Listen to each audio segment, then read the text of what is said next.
नाज़रीन, चलो जानते हैं कि आज के इस प्रोग्राम में हम एक ऐसे इदारे के हवाले से डिस्कस करते हैं कि वो डिस्ट्रिक्ट एच में तुर्बत शहर में वो कायम हैं। वो बैतुल माल के अंडर चल रहे हैं। उसमें 100 के करीब यतीम बच्चे हैं और वो इस वक्त मुंतज़र हैं हमारे सोसाइटी के मुखय्यर हज़रात के खैरात के, हमारे मुखय्यर हज़रात के ख़ास दिलचस्पियों के मुंतज़र हैं। वो इदारा है स्वीट होम, जहाँ पर बलूचिस्तान भर से और ख़ुसूसन मकरान के बहुत से ऐसे बच्चे हैं जो यतीम हैं, इनके वालिदैन नहीं हैं, किसी का बाप नहीं है, किसी की वालिदा नहीं है इस दुनिया में, और वो इस इदारे में दाखिल हैं जहाँ पर उनके खाने पीने की अशिया के अलावा उनके मेडिकल्स का प्रॉब्लम होता है, उनकी पढ़ाई के फ़ीसेस का मसला दरपेश आता है। अगर हमारे इलाके के जो साहिब इस्तिताअत लोग हैं, अगर वो हिम्मत करें इस इदारे को चलाएँ, इस इदारे के बच्चों को ख़ास तौर से उनके लिए ख़ास पैकेजेस उनको दें, तो ये न सिर्फ रमज़ान शरीफ में एक इंतहाई अहम और बेहतरीन काम होगा। रमज़ान के बावजूद भी इनके लिए अगर हम कुछ करें या हमारा सोसाइटी कुछ करे तो बेहतर है। ये इदारा किस नौइयत का इदारा है, किस तरह ये चल रहा है, इस पर तारिक मसूद आपकी क्या राय है, आपकी इन्फॉर्मेशन क्या है? जी अल्ताफ़ बलूच, बहुत बहुत शुक्रिया।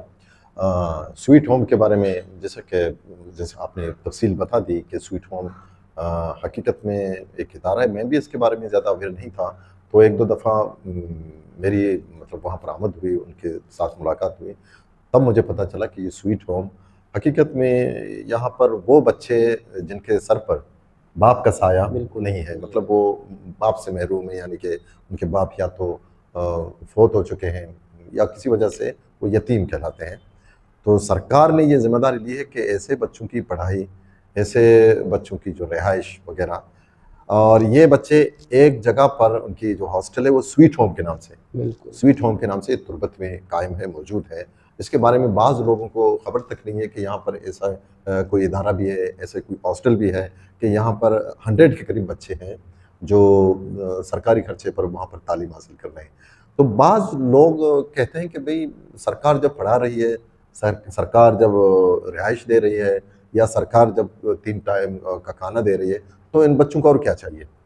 तो सबसे बड़ा सवाल अमूमन यही उठता है कि हम ये चीज़ अगर खुद अपने बच्चों को देखें, जो हमारे घर में बच्चे हैं वो भी पढ़ रहे हैं, वो भी खाना खा रहे हैं, लेकिन उनकी भी पिटी पिटी ख्वाहिशात होती हैं, बच्चों की तो भी ख्वाहिशात है ना, इनकी भी ख्वाहिशात होती है। इनको इसके अलावा क्या मिलता है, कोई आउटिंग नहीं मिलती इनको, मतलब शूज़ तक सरकार नहीं देती, उनके ईद के कपड़े वगैरह वो भी सरकार नहीं देती, पर ये ज़िम्मा है। तो ये ज़िम्मेदारी हमारी और आपकी, हम सब की है। बिल्कुल, एक तरफ वो तो अपने माँ-बाप की शफ़क़त और मोहब्बत से महरूम है। जी हाँ, बिल्कुल। पर फिर मादी अशिया जो होते हैं, कपड़े वगैरह, मेडिकल इनके, और एक तो कभी-कभी बच्चे ज़िद करते हैं कि भी उन्हें पिज़्ज़ा चाहिए, पिज़्ज़ा खाने के लिए दिल कर रहा है, तो पिज़्ज़ा देने के लिए भी कोई ऐसा इंसान मौजूद है इन बच्चों को पिज़्ज़ा खिलाए, इन बच्चों को आउटिंग पार्क ले जाए अपने खर्चे पे। तो ये सारा कुछ भी होता है। आप जब ये करेंगे, जिस तरह हाजी बरकत साहब कर रहे हैं, बिल्कुल, हाजी बरकत बुलैदी साहब, उन्होंने तो इन बच्चों को ऐसा लगता है जैसे अपना बच्चा तस्वुर किया है।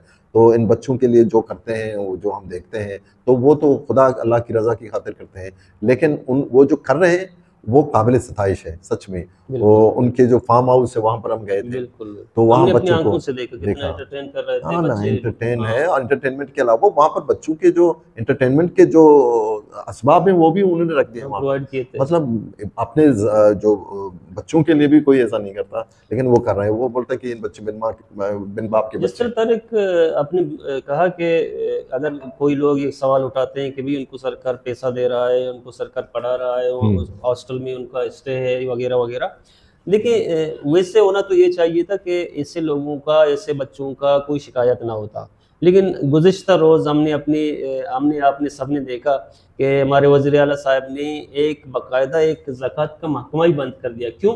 क्योंकि उनके मुताबिक ज़कात का महकमा परफॉर्मेंस सही नहीं दे रहा था।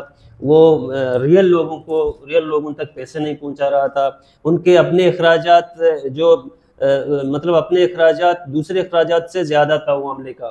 तो इस तरह से हमारे इदारे इस तरह से चल रहे हैं। तो गोया हम कैसे कह सकते हैं कि अगर इस इदारे में जो बच्चे हैं उनको प्रॉपर बर वक्त वो मतलूबा फंड्स मिल रहे हैं या मतलूबा सहूलियात मिलते हैं, ये तो बिल्कुल खाम ख्याली है इस वक्त इस हमारे माशरे में। हाँ, ये आपकी बात को थोड़ा सा मैं सेकंड कर लूँ। ये जो आप बता रहे थे ना, यहाँ ये नौबत भी आई है इन बच्चों पर, ये इन बच्चों पर ये मुसीबत भी आन पड़ी थी। एक दफ़ा मुझे कॉल आई थी वहाँ से कि भाई बच्चे भूखे हैं। मतलब ये बैतुल-माल में यहाँ जो स्वीट होम है, यहाँ पर जो बच्चे यहाँ पर रहायश हैं, ये इन बच्चों को मतलब भूख का मज़ा भी चखाया गया कि उनकी जो राशन पानी है वगैरह वो ऊपर से बंद हो गए थे अचानक कि भाई यहाँ पर कोई फंडिंग का इशू था, पता नहीं क्या बता रहे थे, टेक्निकल इशू कोई पैदा करके। हाँ भाई ये नहीं है। तो ऐसी सूरत हाल में वहाँ को जो मैडम है, मैडम उन्होंने मुझे कॉल की, कहा हम क्या करें, हमारी थोड़ी सी सपोर्ट करें। तो मैं भी बच्चों की खातिर में चला गया वहाँ, मैंने देखा वाकई बच्चे बिल्कुल बेयार मददगार हैं, उनको खाने तक के लिए कुछ मौसम नहीं है। तो मैंने उस वक्त जो डिप्टी कमिश्नर थे अपने बशीर बढ़ी साहब, तो मैंने उन्हें कॉल की कि सर आप फ़ौरन से पेशतर आप चलें वहाँ, यहाँ इन बच्चों की हालत भी देखें इमरजेंसी सिचुएशन में। तो बशीर बड़े जो चले तो मेरे साथ चले, हम वहाँ चले गए, हमने देखा, मैडम ने सारी सिचुएशन भी बता दी कि नौबत यहाँ तक अभी पहुँची है कि बच्चों के यूनिफॉर्म वगैरह तो छोड़ें, इनका खाना पीना भी बंद है। कोई टेक्निकल इशू है, पता नहीं क्या है ऊपर से इस्लामाबाद से। तो अभी जब तक वो इशू रिजॉल्व नहीं होता, कोई मुखियर हजरात, कोई ऐसा सिस्टम को चलना चाहिए ना, सिस्टम को चला देना, बच्चों को कम से कम भूखा तो ना मारे। तो बशीर बड़ी इसलिए यकीन दहानी कराई कि ये करूँगा, लेकिन अफसोस होता है कि उन्होंने कुछ नहीं किया, बिल्कुल कुछ नहीं किया बच्चों के लिए। बार बार हमने ठोका, सर ये करें और सर। तो आखिरी अल्फाज उनके ये थे कि मैं FC को बोल देता हूँ, वो इन बच्चों को राशन पानी देगा। ये FC वो तो अपनी सवाबदीदी करते हैं ना, FC जो भी करते हैं उसका अपना डोमेन है। हाँ, आप तो जिले के सरबराह हैं, आपकी जिम्मेदारी थी कि आप इन बच्चों को फौरी तौर पर मदद करते हैं। हाँ, तो ऐसी सूरत हाल में इलाके के जिला इंतजामी के सरबराह अगर कुछ नहीं करते तो दूसरे मुखैर हजरात हैं। हमने खबर भी चलाई, हमने न्यूज़ भी चलाई, लेकिन लोग ठस से मस नहीं हुए।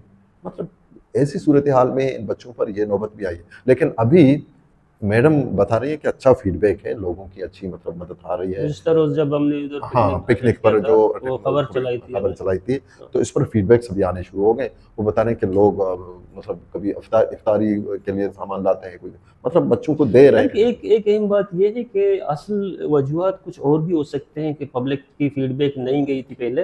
वो ये सबब है कि शायद लोग अवेयर नहीं थे कि इस इदारे में इतने बच्चे हैं, या एक इदारे की हकीकत क्या है, वहाँ कैसे फंडिंग आती है, किस नौयत के उनको पैसे मिलते हैं, किस नौयत की उनको सपोर्ट मिलती है।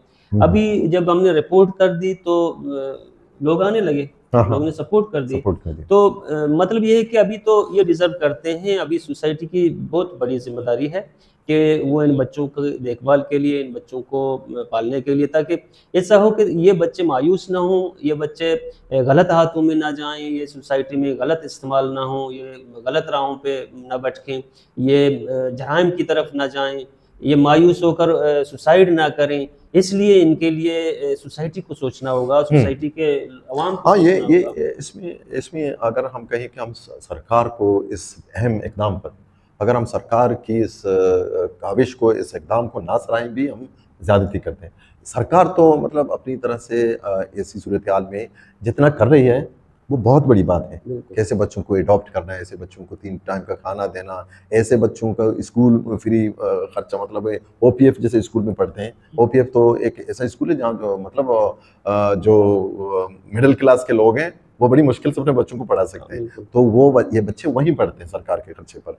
तो ये बड़ी हद तक सरकार जितना कर रही है, लेकिन चाहिए ये कि हम भी सरकार के शाना बशाना खड़े हो जाएं। इन बच्चों की दिगर ज़रूरियात हैं, वो सरकार अगर पूरी नहीं कर पा रही है तो वो हम करें, हमारी जिम्मेदारी बनती है। बिल्कुल नाज़रीन, चूँकि हमारा मेन मुद्दा यही था कि इन बच्चों की हम देखभाल करें, हमारा सोसाइटी इन बच्चों के लिए जो हो सके वो करें, मुखय्यर हज़रात कुछ करें। मेन हमारा एजेंडा यही था इस प्रोग्राम का। हम किसी दूसरे मौजू पर फिर आएंगे, लेकिन आखिर में तारिक भाई आप अपील करें आवाम से। हाँ, मैं तो यही अपील तवस्सुत से करता हूँ उनकी, जो वहाँ की जो मैडम है और दूसरे जो इनके पर्सनल हैं उनकी भी आपसे, जिस तरह पिछले दफ़ा हाजी बरकत साहब ने भी एक दर्दमंदाना अपील की थी लोगों से कि आप लोगों की जिम्मेदारी सिर्फ ये नहीं है कि आप लोग सिर्फ अपने बच्चों की ख्वाहिशात पूरी करें, सिर्फ अपने बच्चे तक महदूद रहें। आप अपने बच्चे के साथ साथ इन बच्चों का भी ख्याल रखें। अगर आपके पास है ज़रा सा भी मतलब आपके पास मतलब करने की मतलब जो कुछ ताकत भी मौजूद है, आपकी हाँ, तो इस्तात में है। आप इस्तिदा में है तो आप इन बच्चों के लिए भी कुछ करें, क्योंकि ये बच्चे भी आपके मुंतज़िर हैं, आपकी दस्ते शफ़क़त के मुंतज़िर हैं। इनके लिए कोई आसमान से मदद नहीं बिल्कुल। आएगी।